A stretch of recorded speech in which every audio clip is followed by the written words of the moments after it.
Bonjour et bienvenue sur l'émission Plaisir d'amour. Ici Chantal Brault, néo-sexopédienne, spécialiste en savoir-faire et en savoir-être sexuel et spécialiste des sens et du plaisir.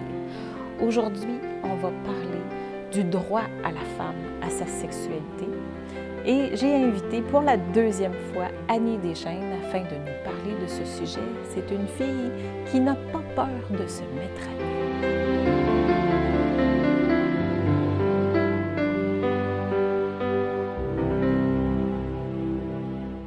Rebonjour Annie. Rebonjour Chantal.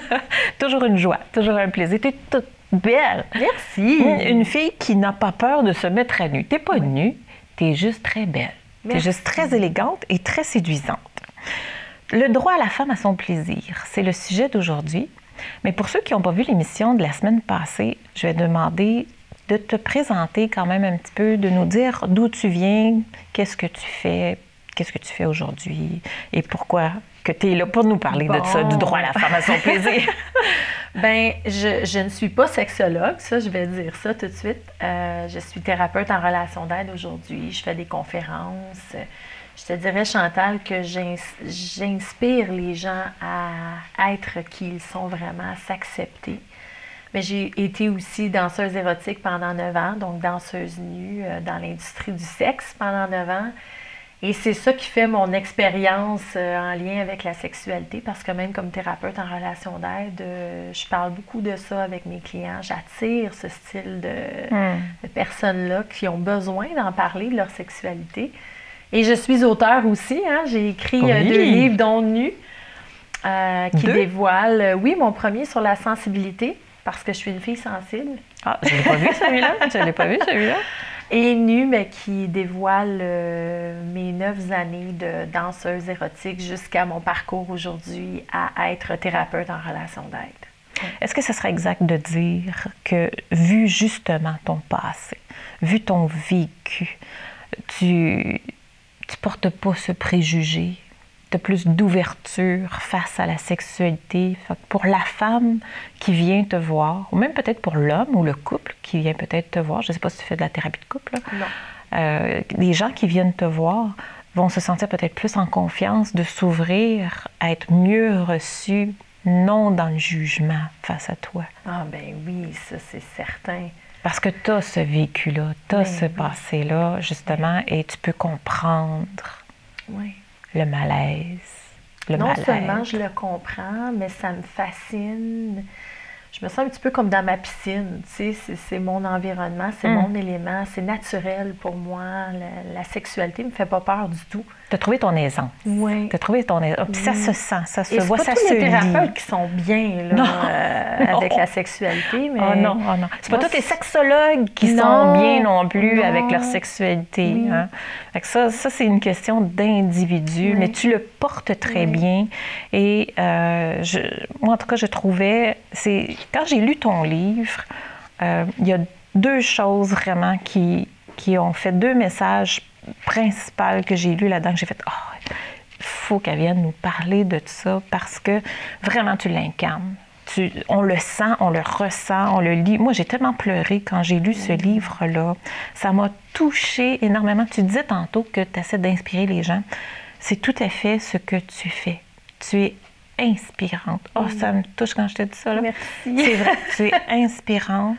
Et le droit à la femme à son plaisir, on disait avant l'émission que, moi je pense que ça touche 100% ou 99% des femmes, le droit à son plaisir. Et tu nous démontres très bien la thérapie, à quelque part, que tu t'es fait toi là-dedans pour accéder et te donner droit à ce plaisir. Explique-nous ton cheminement, ta réflexion.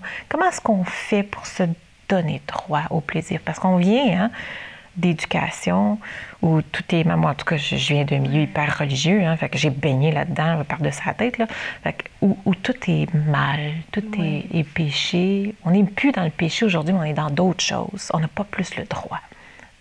Fait que, comment tu vois ça? Comment tu as vécu ça? C'est sûr que moi, petite fille, j'ai grandi dans une famille recomposée. Du côté de mon père, sexualité perverse, narcissique, extravertie. Et du côté de ma mère, ben, on garde ça secret, on garde ça caché, on n'en parle pas trop. Oh. Donc, j'ai grandi avec deux familles complètement différentes en lien avec la sexualité. Puis ça a fait que j'ai eu de la misère à me positionner comme petite fille et comme adolescente et comme jeune adulte par rapport à ma sexualité parce que d'un côté, j'avais un modèle qui me levait le cœur. Ouais. Puis de l'autre côté, j'avais un modèle que je me sentais encarcanée. Donc, Tout un, j'avais tout l'autre. aucun modèle qui correspondait à ce que moi je ressentais. Donc, comme toute bonne adolescente, j'ai exploré.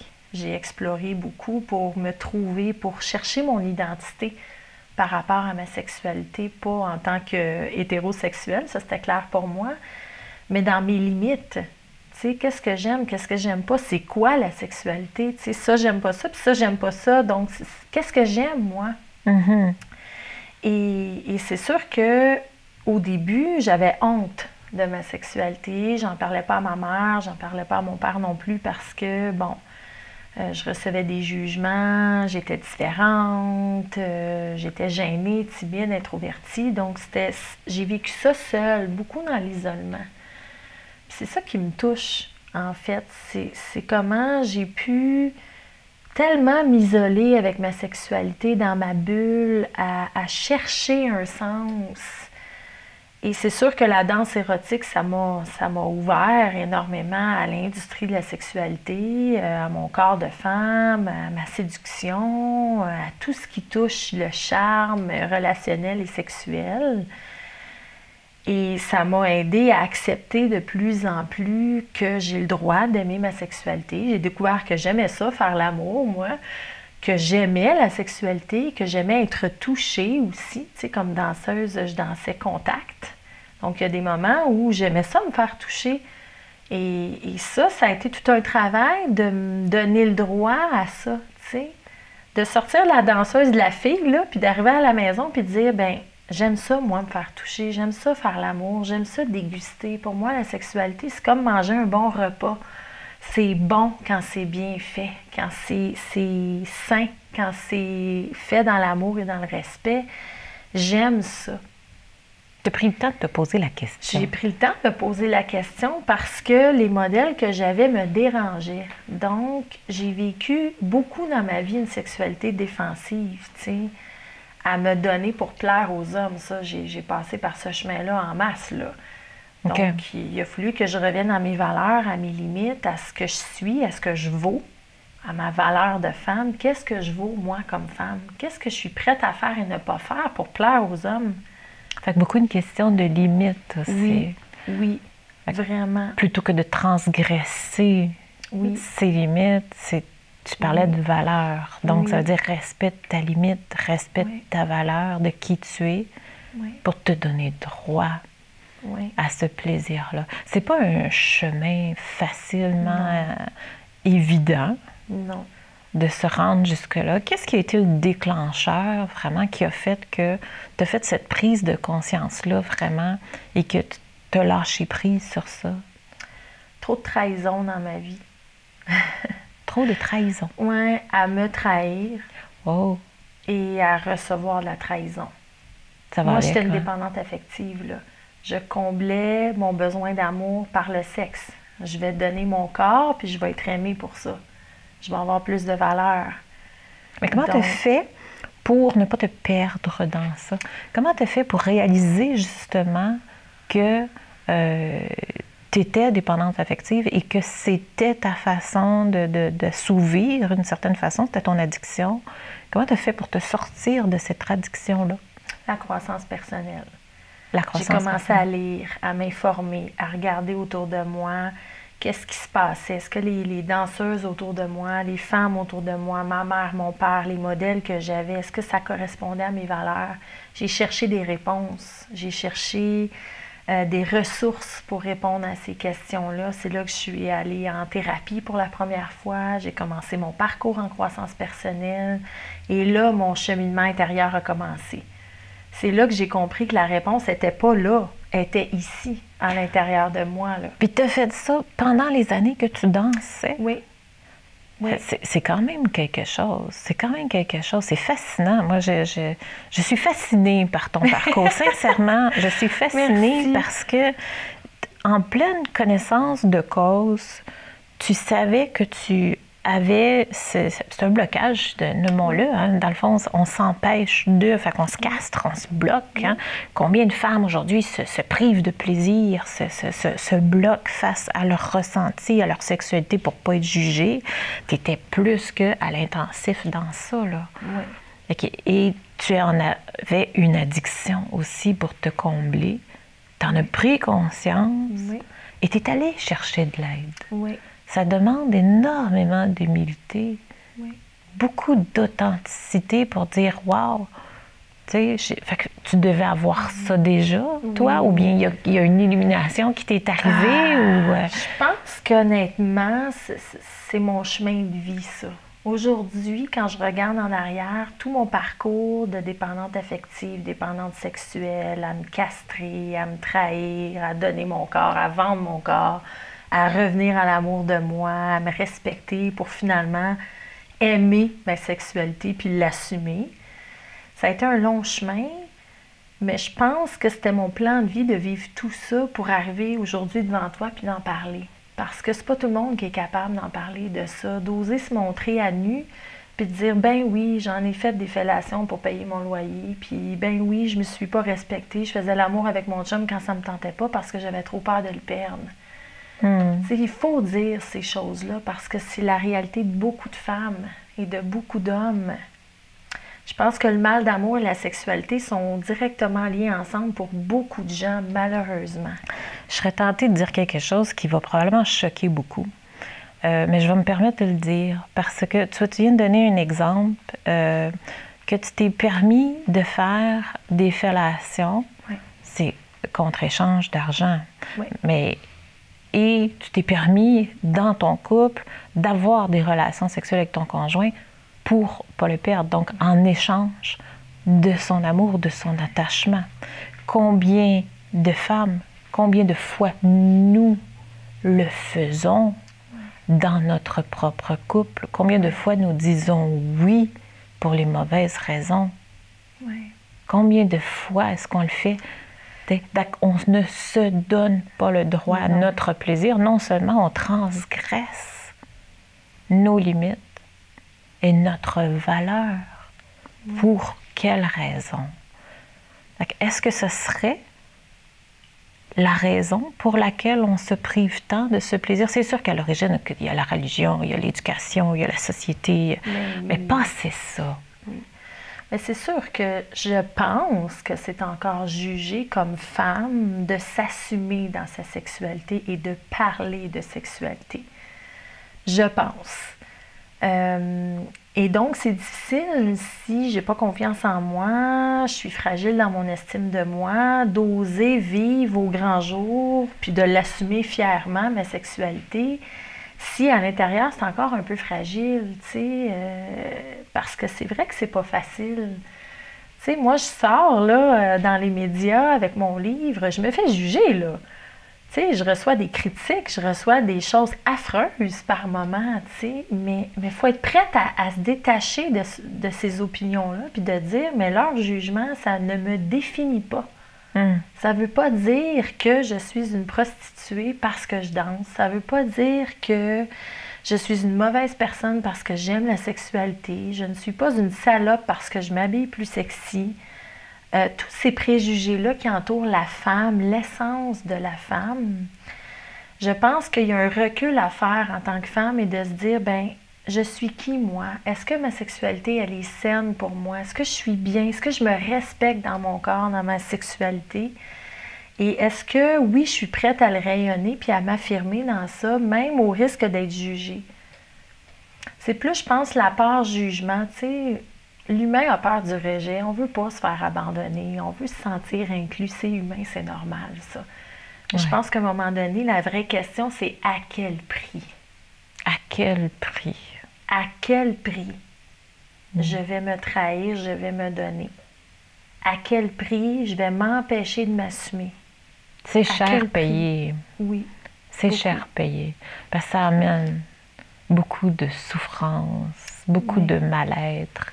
Et n'est-ce pas aussi, à quelque part, la raison de cette réaction défensive du jugement qu'on peut porter?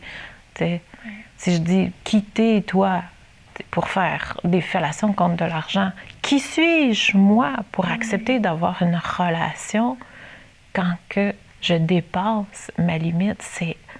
C'est la même chose.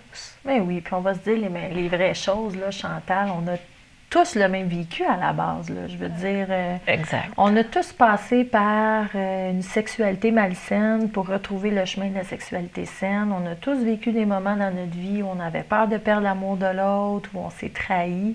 C'est humain, on vit tous ça, là. Fait qu'on peut-tu juste arrêter de se juger, là, de comprendre qu'on est tous semblables et avoir de l'empathie, développer plus d'empathie pour la différence. Est-ce que tu penses que ce serait une chose possible qu'en 2019, là, 2020, on s'en vient là, vers ça, 2019, 2020, ça s'en vient bien. On est déjà dedans parce qu'on est en 2019 là, présentement, mais qu'on puisse aujourd'hui, les femmes, vivre et assumer notre sexualité sans se brimer, sortir de toutes ces années de castration, de contrition. Est-ce que je pense que oui, je ressens qu'il y a une ouverture. D'ailleurs, on en parle, donc c'est signe qu'il y a une ouverture. Mais je pense qu'il y a encore du chemin à faire. Tu sais, quand j'écrivais mon livre, là, Chantal, j'ai rajouté un chapitre expressément sur la sexualité parce que pendant que j'écrivais mon livre, moi, je suis encore célibataire, mais j'étais célibataire pendant que j'écrivais mon livre. Et là, je recevais toutes sortes de commentaires de la part de ma communauté thérapeutique me disant « Fais attention à ce que tu vas mettre dans ton livre parce que faudrait pas que ce soit trop cru ou trop sexuel. Trop sexuel, tu sais, pour garder l'éthique bien en place, puis le paraître, hein, bien en place. Et ça, c'est sûr que là, vous n'avez pas dit ça à bonne fille, là. C'est justement le but de nu, d'être vrai. Exact. Et en tant que célibataire, en tant que femme célibataire, je veux dire, je porte pas une ceinture de chasteté, là. Je m'occupe de ma sexualité avec un amant, tu sais, j'ai un amant. Et je me faisais juger, là, de plein de gens, de dire, ben voyons donc, Annie, il faut pas que tu le dises, mentionne-le pas dans ton livre, dis-le pas trop fort, dis pas que tu as de la sexualité avec un amant, voyons donc, ça se fait pas, qu'est-ce que les gens vont penser de toi, tu vas perdre ton professionnalisme. Et là, ça m'a amené à réfléchir sur, justement, la position de la femme par rapport à la sexualité. Tu sais, je me disais, ben coudonc, faut-tu que je sois chaste, habillée jusque-là pour avoir l'air professionnelle puis réussir? Ça n'a pas de bon sens. Je reste une femme avec des besoins physiques. Je reste une femme qui aime la sexualité. Et non, je n'ai pas trouvé mon prince charmant encore et ça viendra. Mais est-ce que ça veut dire que je me prive de sexualité parce que maintenant j'ai une vie publique et que je dois taire ça pour conserver mon image? C'est des masques, c'est de l'hypocrisie. Mais c'est des masques, c'est de l'hypocrisie, c'est de changer le projecteur de place parce que ça fait peur. Mais j'aime ça que justement tu nous montres la voie de s'assumer. Oui. Et de bien le vivre. Oui. De vraiment t'assumer dans ce que tu es en tant que femme, dans ton vécu, dans ce que tu as appris, dans le cheminement que ça t'a permis de faire et de nous montrer justement cette voie vers une libération de la femme. Écoute, on a vécu la révolution sexuelle des années 60, 70. On est retombé vraiment dans une époque où, oui, il y a plus de sexualité, il y a plus de... On en parle plus, c'est plus accessible à tous, mais on n'est pas du tout encore à l'ère de la responsabilité. Non. À quand la sexualité responsable? Puis responsable, je parle pas juste de condom, là. Non. Responsable. Mon exemple est un exemple de responsabilité c'est exact. de femme. Et j'aime le mot que tu utilises. C'est exactement ça. Oui. Puis d'accepter que l'on est des oui. humains incarnés avec des besoins et des limites. Et est-ce que je peux être responsable de respecter mon corps, mon âme, la personne que je suis, tout en m'occupant de mes besoins dans mes limites? C'est ça, c'est ça. Et qu'est-ce qui fait que, parce que c'est de la sexualité, ça serait n'importe quoi d'autre chose que ça ne viendrait pas provoquer autant? Mais là, puis écoute, on entend beaucoup, là. Moi, je travaille avec des couples, je travaille avec et les hommes voudraient que leur femme soit plus ouverte, qu'il y ait plus plus propice à la sexualité. On voit beaucoup les femmes se refermer énormément, ne plus aimer, apprécier la relation amoureuse, sexuelle, tu sais. Pourquoi?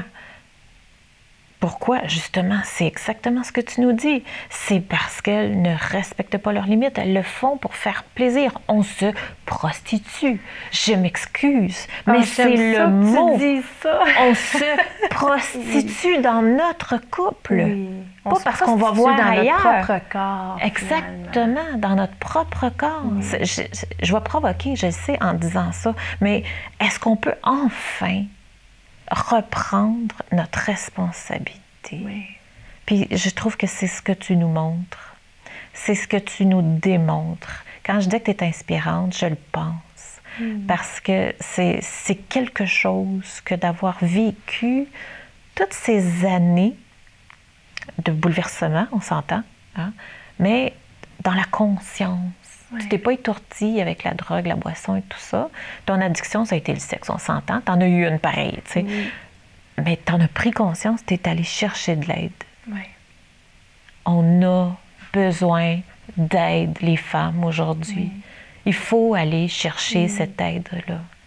Et je pense qu'il faut arrêter de penser qu'on doit avoir un problème pour aller chercher de l'aide. Mais ça en est un problème. Moi, t'sais. là, même Mais encore aujourd'hui, je consulte ma thérapeute régulièrement.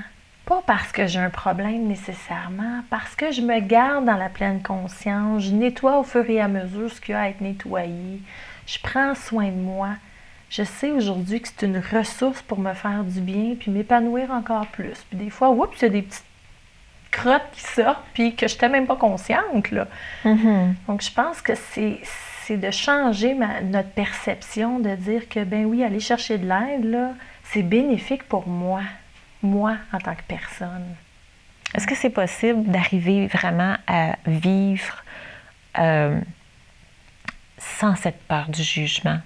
De ne plus se laisser atteindre vraiment par ce jugement? Je pense que oui. Oui? Je pense que c'est un long processus. Je pense que c'est le travail d'une vie. Tu sais, je pense pas qu'il y a une ligne d'arrivée à un moment donné, puis ouais, je suis libérée, je n'irai plus jamais faire du jugement, puis c'est fini pour moi, ça. Je penserais pas, parce que moi, je le vis comme un diamant. Tu sais, le diamant, il change de facette. T'en polis une ou deux facettes, il revire de bord, ben t'as d'autres facettes. T'en as d'autres, oui. Et notre diamant, c'est notre vie. Oui. Alors, toute ma vie, je vais polir des facettes.